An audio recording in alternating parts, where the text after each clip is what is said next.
friends. Thanks for tuning in.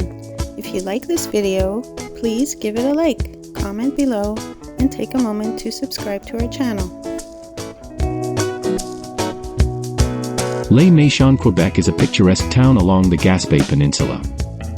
This charming municipality is located east of Menton on the scenic Route 132, offering breathtaking views of the St. Lawrence River and the surrounding landscape.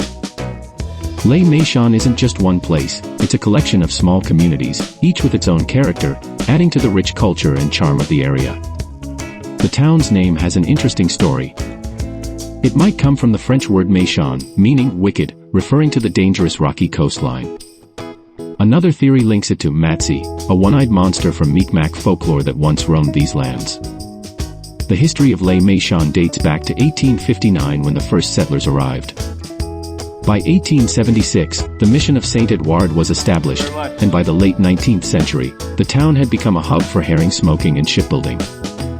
When you visit Les Méchins, you'll discover not just its history but also its natural beauty. The rocky shores and forests make it an ideal spot for photography, hiking, and enjoying the tranquility of nature.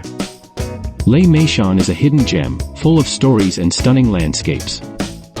Whether you're here for its history, its people, or just the serene vibe, this little town will leave a lasting impression.